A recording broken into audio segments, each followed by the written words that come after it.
Well, I'm really excited to talk to you guys today, and I'm really excited about what I'm going to be talking to you guys about today. We're going to be talking about rejection and how you can become like Christ in the midst of rejection. How many of you have ever been rejected? I should see everybody's hands. If your hands aren't up, you are a liar. Put your hands up. Some way, some form, everybody has been rejected. Seniors, how many of you didn't get into every school that you applied for? Didn't. Like rejected from a school. That rejection letter is the worst. That's awful. How many of you have been rejected, ladies out there, rejected by a boy that you liked? Ooh. Okay, we'll ask the guys. Guys are all like, dang, how many of you got rejected by a girl out there? That's what I thought. Or everyone's like, badge of pride, I got rejected. Rejection sucks, right? And in the moment, it is like literally the worst feeling you could ever have. Like the world is ending. How many of you have seen Lilo and Stitch? Where she runs away from the hula class and then her sister finds her at home like laying on the floor like miserable. That's what rejection feels like for me. That's what I think of when I think of rejection. I have a lifetime of rejection to share with you, but I'm only going to share a couple things today.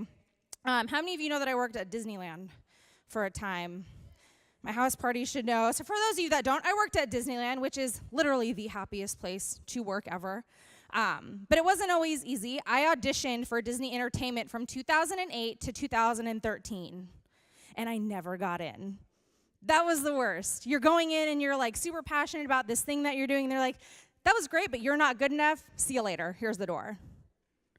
I don't know. I didn't count up the years, but it was a long time, but it felt like forever of being told that, as in, good try, but you're not good enough. And that sucked. At the moment, it hurt because that's like what I wanted to do with my life. I was so excited. I prepared. I felt ready. And every single time, I was shown the door. And in the moment, it really hurt. But now looking back, I purpose. Now, how many of you think like that when you get rejected by someone? Oh, but you know what? God's got a different plan for me. How many of you is that's like your first thought? We try, right? That's the important thing. Natalia, I need your help then because I'm not there yet. But we try, right? We try and say, I got rejected from A because God has Z down the line for me. That's what our goal is. And as painful as it is, knowing that God has a purpose for your life is like the best feeling ever. If I would have gotten into whatever parade I was looking at, I could have been in Tokyo right now, or I could have been in Paris right now, or on a cruise ship. I wouldn't have met my husband. I wouldn't have been here talking to you guys. I would have defied the purpose that God had set before me. So even though it hurts, in that moment, you have to remember that God has a purpose and a will for your life, and it doesn't end out rejection because he will never reject you. He will never forsake you. John 15, 18 through 19, let's put that up on the screens. It says it this way. If the world hates you, remember that it hated me first. The world would love you as one of its own if you belonged to it. But you are no longer part of the world. I chose you to come out of the world, so it hates you. I have a secret for you guys. How many of you, we all said we were rejected, right? Well, I have a secret for you. Jesus was rejected too. What? Isaiah's like, oh my gosh, that's crazy. As awesome as he was and as amazing as his miracles were, as humble and as loving as he was, people still rejected him. Oh my gosh, Aslan, why? Why would they do that? Jesus is so awesome. Not everyone saw him that way. They saw him as a rebel. They saw him as a false prophet, as a false god. No one believed him. No one believed the power that he had. John 5:43 says this, I have come in my Father's name, this is Jesus talking, and you do not receive me. He's telling the people, like, I'm literally coming, this is why I'm coming, and you're not going to take it. Like, he already knew, it wasn't a surprise. He didn't lay on the floor like Lilo going, God, why don't they like me? No one believes me. He knew, and that was his preparation, is he knew that the world was going to forsake him. Rejection's a natural part of life, right? At one point or another, you'll be rejected from a school. You'll be rejected from a loan. Leaders out there, have you been rejected from a loan? I have. That sucks. You'll be rejected by your school. You'll be rejected by your friends, by your family, by the world. How many of you have ever been rejected by the world just because you say you love Jesus?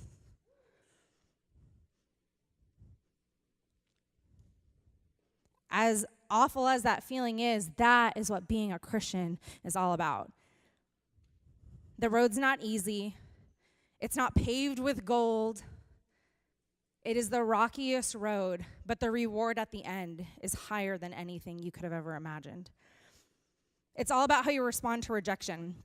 Now, you could be like Lilo, lying on the floor, hating her life and listening to Elvis. Or you could be like Jesus. When faced with rejection, you keep pursuing your purpose. So the first thing I'm going to talk to you today about is this. It's all about your mind. It's all about your mind. Align your thoughts with God's truth. 2 Corinthians 10:5 says, "Take captive every thought to make it obedient to Christ." The more we become like Jesus, the more we need to allow him to be the master of our thoughts, right? You can't be saying, "Oh, I love Jesus, I'm a Christian," but still be going and doing all the horrible things that you do. You're like, "Aslan, what horrible things? What do I do?" Cursing, that's a good one. Drinking when you know you're not supposed to, that's a good one. Disobeying your parents, that's a good one. How many of you disobey your parents? Oh, y'all better have your hands up. But it's all about aligning your mind with Christ. And it's all about the power of a positive thought towards what he has for you. I'm going to show you a video, and I'll just let you watch. But it's hilarious in how she actually aligns her thoughts and has good responses and prepares for her day. Let's take a look. Look, I can be a shark. Now my whole house is great. I can do anything good. I like my school. I like anything. I like my dad. I like my cousins. I like my aunts. So she goes on, and it says, "I love my whole house. I can do anything good." She says it 5 times in the mirror. How many of you wake up and do that in the mirror? How different would your day be if you did? Seriously, think about it. You woke up this morning, and how many of you were like, "Oh, I really don't want to go to church this morning"? We can be honest. How different would it be if you woke up and said, "Oh, I really don't want to go to church, but maybe, just maybe, something good will come out of today. Just maybe I'll talk to that one person that is going to give me the courage to keep moving forward." How different would it be if you woke up, said, "I don't want to go to church today, but there might be a Bible verse from something that someone is speaking about that's going to totally impact my life"? How different would your day be? Life-changing, right? Mind-altering. God says this in Ephesians. He says, "For we are God's masterpiece. He created us anew in Christ Jesus so we can do the good things he planned for us long ago." Now, I don't know about you, but if I'm supposed to be God's masterpiece, who am I to tell him differently? I have this constant fight, if I can be real with you guys for a second, with my husband all the time. I am extremely self-conscious. Like any girl, I'm self-conscious, and I ask him, "Does this look okay? Do I look okay? Is my hair okay? Are you sure? Is there lipstick on my teeth?" I ask him 1,000,001 questions.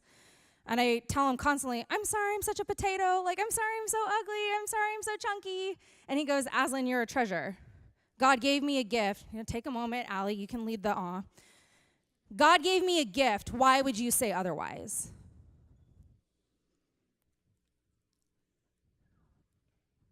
Okay. Why would you say otherwise? Who are we to tell God that you messed up? There's something wrong with me and you messed up. Who are we? How disrespectful is that to the one that created us? How disrespectful is it for us to judge others? "Ooh, that girl, she's got a little too much junk in the trunk. God messed up." Who are we? "Ooh, that guy, his haircut is awful. Someone done messed up." Who are we? Who are we to judge what God has created, perfectly knit together? Why are we to tell him that he's done something wrong? We have to clear away the views that distort our vision of acceptance. We have to take away all the perverted things of the world that tell us we're not good enough to be able to see clearly who God has created us to be. It's all about your source. That's our second thing today. It's all about your source. You got to recognize that God's opinion about you is the only one that counts. How many of you, ladies, we'll go ladies first, have ever been hurt by a friend or by not a friend who has said something about how you looked or what you did, how you did your hair, and you just felt totally rejected? I did. Guys, how many of you have ever felt rejected because you didn't have the right sneakers on or you didn't have the right label on your shirt? Okay, ladies, you too. This applies to like everybody. It doesn't matter what Sierra says about me. It doesn't matter what Mateo says about me. It doesn't matter what my husband says about me. The only thing that matters is what he says about me. It's all about your source. He's the source of our strength. He's the source of our courage. He's the source of our love. He's our source of acceptance. And if we don't recognize that, if we don't look to him for that, how are we supposed to follow him the way he wants us to follow him? If we can't accept him, why should we expect him to give us everything that we ask for? There's a verse in Galatians, it's 2:20. It says, "My old self has been crucified with Christ. It is no longer I who live, but Christ lives in me. So I live in this earthly body by trusting in the Son of God who loved me and gave himself for me." Now, I don't know about you, but if someone hated me, I definitely would not go, okay, well, if you don't like me, I'm going to get up on this cross and give myself for you. I'm not that nice. Just kidding. I try and be that nice. But we're human, right? If someone hated us, we're not going to just say, I'll do whatever it is to help you. That's just the human part of us. Thank God Jesus isn't human. Because if he was human, I don't know if he would have gotten up on that cross. He is the one that gave us the breath in our lungs, the purpose for living. When we live in a world where people get to decide what's acceptable, that's not what he wanted for us. Magazines. Girls, if you look on the cover of any Vogue or Elle or Self magazine, what do you see? This perfectly curvy, perfectly chested, perfectly hipped, usually blonde, blue-eyed girl. Right? There's nothing wrong with that for any of you out there that are like, oh my gosh, Aslan, don't say that about me. There's nothing wrong with that. But when did that get to become the norm? I can tell you years and years and years and years and years ago in the ancient world, what was beautiful was like literally a round shape. Pregnant women were beautiful. Like that was like, if you were too skinny, you weren't beautiful. Like when did that change? I would be beautiful if I was back in ancient days, let me tell you. Oh, thanks. I hope that was my husband that said that.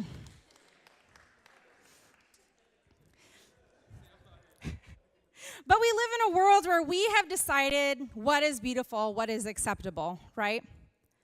And it's hard to fit into that if you don't feel like you're what those magazines look like. Guys, you don't look like the underwear models that we see on billboards everywhere. Girls, we don't look like what's on TV. And that's okay. Do you really think God decides when you get into heaven, do you have a six-pack? Nope. Do you have, okay, you can go. You have blonde hair, blue eyes, you can go in. Oh, you're a brunette, you don't get to go in. Do you think that's how he decides our fate? No. But that's how the world views us. If you don't look just like this, you're not accepted.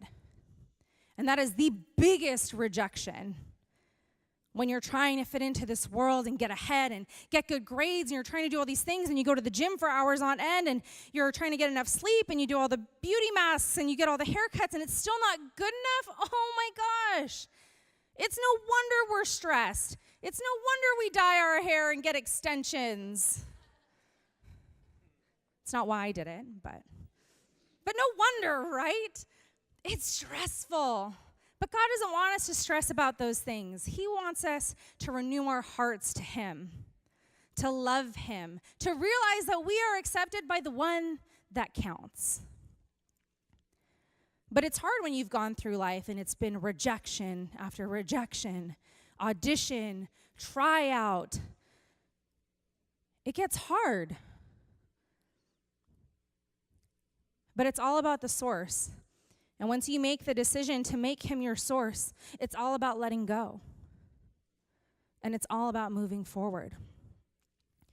Philippians 3:13 and 14 says this: "Forgetting the past and looking forward to what lies ahead, I press on toward the goal for the prize of the high calling of God in Jesus Christ." Forgetting the past and looking forward. So I'm going to get a little real with you. A lot of you don't know that Sam and Sierra and I, a couple weeks ago, we had to make an emergency trip out to go see my dad out in Kansas. We can go ahead and put that picture up, guys. I'm going to jump around a little bit. So we get a call. We were on vacation, and it was, "Aslan, I have a tumor on my aortic valve." So that's the valve, I'm pretty sure, and whoever out here can correct me, but I think it connects like your lung and your heart or something, connects something around there. Natalia's like, "Aslan, shut up now." But it does something. It helps blood go everywhere. And point is, he said, "I have to have this surgery to get the tumor removed." And I said, "Okay, how serious is this?" And he goes, "Oh, no, I have like a month or so. They're not going to do this surgery for about a month, so we have some time." And I was like, "Okay, cool. Thanks, Dad. Hope you're doing better." And I hung up. My relationship with my dad isn't the best. I've said that before. We haven't really talked for a really long time. So when I got this call, it made me a little upset. Oh, my dad isn't doing good, and it hurt me. I don't know why, but it hurt me. But I was okay. I was like, whatever, let's finish vacation. We had fun the rest of the day. We drove home. We get home. We go to work on Monday. We go to school. And then Monday night, I get this phone call. For those of you that don't know this, my father is gay, so he has a husband. So I have stepsisters from his husband. I get a call from my stepsister, and she says, "Aslan, you need to figure out a way to get out here. You need to figure out a way to get to Kansas. They don't think he's going to make it through the night." And I'm sitting there like on my phone like, wait, I talked to him yesterday. I had a whole month to deal with emotions of him going through this big surgery. What do you mean? How did it get so critical? And she's like, "I don't know, but they don't think he'll make it. So you should try and find a way out here." I talked to Sam. I talked to my sister. We're all like, okay, let's get on a flight. We're going to pray he makes it through the night. Tuesday morning comes, we all get on a plane, and before we leave, they had told us he's going to be transferred to a hospital in Missouri. So we're like, cool, we're going to fly into Missouri, everything will be good, we'll get to the hospital, they'll do this life-saving surgery, and he'll be great. We get to our layover in Denver that day, and I get another phone call. It says, "Oh, Aslan, he's too critical. They're not transferring him to Missouri, he's staying in Kansas." And I'm like, oh my God, there's no other flights, I can't get to Kansas. I have to stay on track to Missouri. Long story short, we get a car and we drive with my stepdad, my dad's parents, my husband and I. Sierra was able to change her flight, but we drove down about 3 hours from that hospital in Missouri to the hospital in Kansas where he was going to have this surgery. So to make this better, he goes in through his surgery on Wednesday. Thursday morning, they come tell us everything is great. He's patched up. His scars from about here to here. Like they literally open heart surgery, opened up his chest. They removed the valve and they said, oh, it wasn't a tumor, it was an infection, and it could have killed him. We almost lost him. And I'm sitting there like, oh my gosh, Aslan, why were you so stubborn? I had been talking with a mentor. We can take that picture off. I've been talking with one of my mentors a couple weeks before, and she's going through something similar. Her mother is she's older, she's dying, she has cancer, and she says, Aslan, I hated my mom for so long, and it took until she was getting ready to pass for me to let it all go. Don't be like me. Whatever you do, don't be like me. So weeks before, I'm like, I have tons of time. My dad is totally healthy. He's only in his 50s. In a matter of 2 weeks, and then in a matter of 2 hours, he could have died. And I found myself sitting in that hospital room with him going, why did I do this? To backtrack why this hurt so much, my dad left us when I was 16, 17, Sierra was about 8. One day he went to work and he never came back. And feeling that rejection, being 16, 17, 8 years old was the worst. What did I do? What did I say? Did I jump on him too much? Was I too excited when he came home? Did I not talk to him enough? What did I do? I felt totally rejected. So seeing him sitting there in this hospital bed was, you've been angry for almost 10 years. Literally hating this man. Ask anyone. Ask Sam, ask Mel in the back, ask Sierra. I hated him. He came back from my wedding, and I hated that I had to smile next to him and act like everything was okay. But through the glory of God, I got to hold his hand before he went into surgery. He's recovered, and he's home now. He's making a full recovery. He ate a hamburger the next day. Like, that's not normal. That's not okay. Natalia's like, I'm going to kill all those nurses that were with him. But something happened on that plane ride. I'm sitting there in my seat going, this could be it. If I don't figure this out now, I'm never going to have another chance. And thank God I get to have another chance. Thank God I was able to let go of all the hurt and the pain. It's still there, believe me, like it still lingers. But that's just because those wounds are deep. But if I wouldn't have asked God to help me get through that, I don't think I would have been able to go to the hospital that day and see him sitting in that bed. But if I wouldn't have been able to do that, I wouldn't have been able to see the video the next day of him dancing in his hospital room, like shuffling his feet. I wouldn't be able to talk to him today, talked to him yesterday, and he said, baby girl, good luck tomorrow. I wouldn't be able to hear that if I wouldn't have asked God to let it all go for me. The feelings we feel when we get rejected by a parent or a friend or someone we're dating, those hurt, right? And rightfully so, we all have feelings. But the amazing thing about God is that he comes in, and not only does he patch you back together, but he fills all the empty space that's still left within our hearts. Don't hold on to things that damage you, because it's going to keep you from the amazing things that God has set before you later.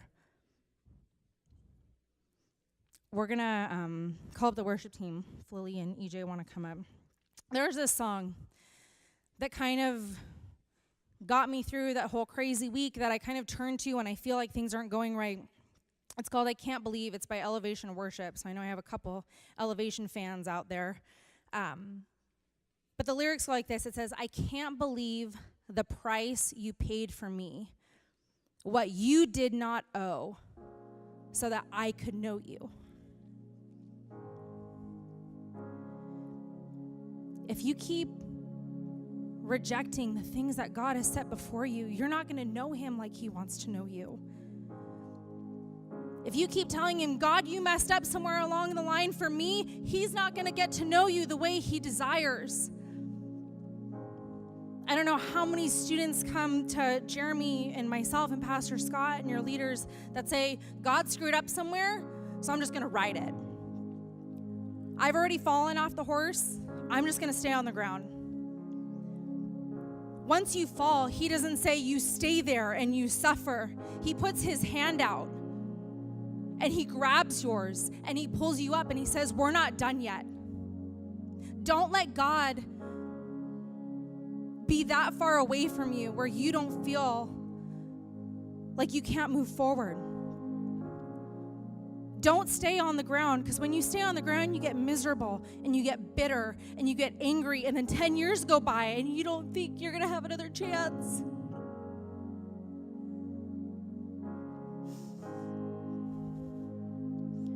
The love that God has for you is irreplaceable. And if you hold to that, when you're feeling rejected, when you don't know what school you're going to go to next year, when you don't know what's going to happen when you become a senior, when you don't know what's going to happen with your mom who left, you don't know what's going to happen when it's your father that passed, don't stay in your fear, because then you can't see all of the freedom that God has for you.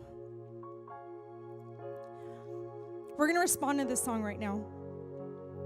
And whatever it is that you feel rejected from, a parent, a friend, a sibling, God Whatever it is you feel like you can't reach out to him for, I want you to bring that to this altar this morning. Find a leader, find a friend, talk to him on your own, lay on the floor like Lilo. I don't care. I don't care what you do. But I do want you to take those rejections and take those burdens and take that hurt and give it to him and let it all go. Because I'm telling you guys, the more you hold on is the longer you hold off God from doing an amazing work that only he can do in you. Heavenly Father, we come to you this morning with our brokenness, with our rejection. And not only do we give it to you, God, but we ask you for a clear mind. We ask that you wake us up every morning and show us the clean and positive and pure thoughts that connect us back to you. God, we pray that you would strengthen us, renew us, remind us of who you are in our lives, that you are the source, that you are the strength.